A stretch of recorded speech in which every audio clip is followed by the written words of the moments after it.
Hello friends, स्वागत है आप सभी का के टू जेड में।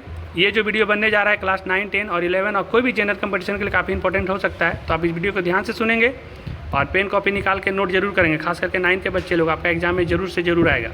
तो पेन कॉपी निकालिए और आप नोट करके रखिएगा इस वीडियो को। तो शुरू करते हैं इस वीडियो को। भारतीय मानसून। अब देखिए, भारतीय मानसून का तात्पर्य क्या है कि देखिए, एक होता है हम लोग के पास ठंडा का दिन और एक होता है गर्मी का दिन।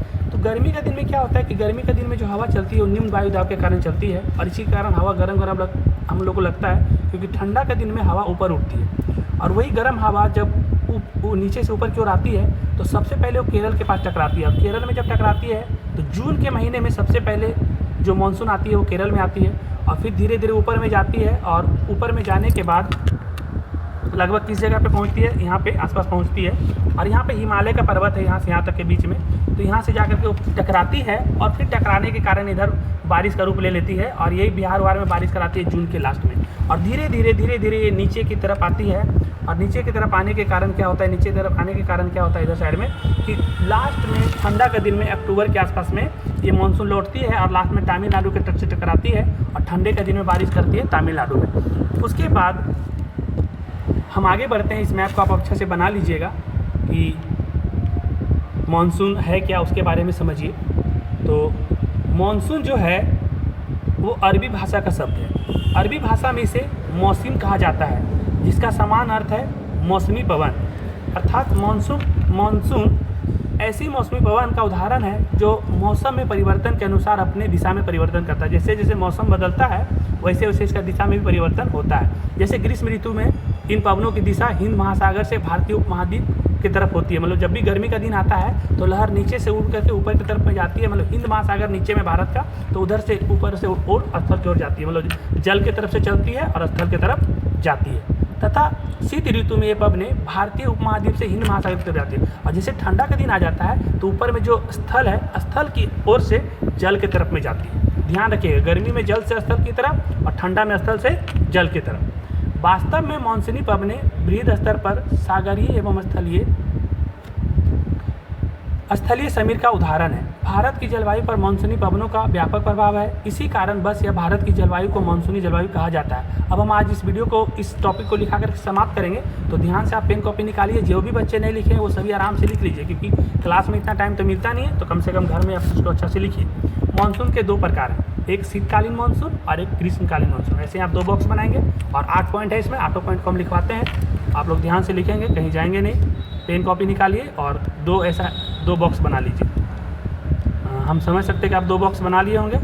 तो लिखवाना शुरू करते हैं। तो सबसे पहले शीतकालीन मानसून में पहला पॉइंट लिखेंगे कि शीत ऋतु में जन्म लेता है। मतलब जो शीतकालीन मानसून होता है कब होता है, ठंडा के दिन में होता है। और ग्रीष्मकालीन का मानसून कब होगा, तो गर्मी के दिन में होगा। तो लिखेंगे गर्मी की तरफ में ग्रीष्म ऋतु में जन्म लेती है। फिर शीतकालीन में आएंगे तो दूसरा पॉइंट में लिखेंगे उत्पत्ति का प्रमुख कारण भारतीय उपमहाद्वीप के ऊपर उच्च वायुदाब तथा हिंद महासागर के ऊपर निम्न वायुदाब के कारण विकास होता है। जो शीत ऋतु में जो ठंडा हवा चलती है ना, तो स्थल के जमीन से ये महासागर की तरफ आती है, इसीलिए शीतलहर में ठंडा हवा चलती है। और ऐसे ही उल्टा जाएंगे, ग्रीष्म ऋतु में जाएंगे तो उत्पत्ति का मुख्य कारण भारतीय उपमहाद्वीप के ऊपर निम्न वायुदाब के केंद्र का विकास एवं हिंद महासागर के ऊपर उच्च वायुदाब की दशाओं का विकास होता है। इसमें क्या होता है कि स्थल की तरफ से सागर की तरफ में हवा चलती है, इसीलिए गर्मी के दिन में होता है कि सागर से जल से स्थल की ओर और ठंडा का दिन में होता है स्थल से जल की ओर। तीसरा पॉइंट में आएंगे कि दाब प्रवणता की दिशा भारतीय उपमहाद्वीप से हिंद महासागर की तरफ जाती है। दाब प्रवणता की दिशा क्या होता है कि ठंडा के दिन में कि हिंद महासागर की तरफ में जाती है, स्थल से सागर की तरफ जाती है। और गर्मी में क्या होता है, ग्रीष्म ऋतु में तीसरा पॉइंट लिखेंगे दाब प्रवणता का हिंद महासागर से भारतीय उपमहाद्वीप की तरफ होती है। फिर शीत ऋतु में लिखेंगे चौथा पॉइंट पवन की दिशा उत्तर पूर्व से दक्षिण पश्चिम की तरफ होता है। और ग्रीष्म ऋतु में पवन की दिशा दक्षिण पश्चिम से उत्तर पूर्व की तरफ होता है। शीत ऋतु में 5वां पॉइंट लिखेंगे ये पवनें स्थल खंड से उत्पन्न होती है, इसी कारण वे से शुष्क पवनों का उदाहरण होती है। और ग्रीष्म में लिखेंगे 5वां पॉइंट ये पवनें हिंद महासागर से उत्पन्न होती है। 6ठा पॉइंट में लिखेंगे शीत ऋतु में कि शुष्क पवन का उदाहरण है। और ग्रीष्म ऋतु में लिखेंगे आर्द्र पवन का उदाहरण। आर्द्र पवन ये होता है जिसमें हवा में मतलब कि पानी का मात्रा होता है। 7वां लिखेंगे शीत ऋतु में कि इन पवनों के द्वारा अर्थात शीतकालीन मानसून के द्वारा उत्तरी पूर्वी मानसून शीत ऋतु में कोरोमंडल तट से टकराती है और लास्ट में ठंडा के दिन में तमिलनाडु में बारिश होती है। ये क्वेश्चन इंपॉर्टेंट है, लिख लीजिएगा। और 7वां पॉइंट, ग्रीष्म ऋतु में क्या होता है कि भारत में अधिकांश भाग में वर्षा का प्रमुख कारण यही होता है।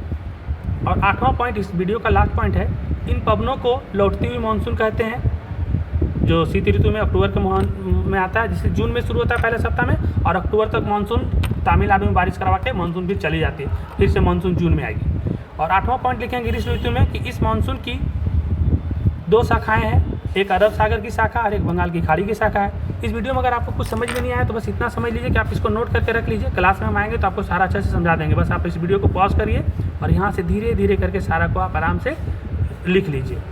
ठीक है, तो इस वीडियो को यहाँ समाप्त करते हैं। धन्यवाद।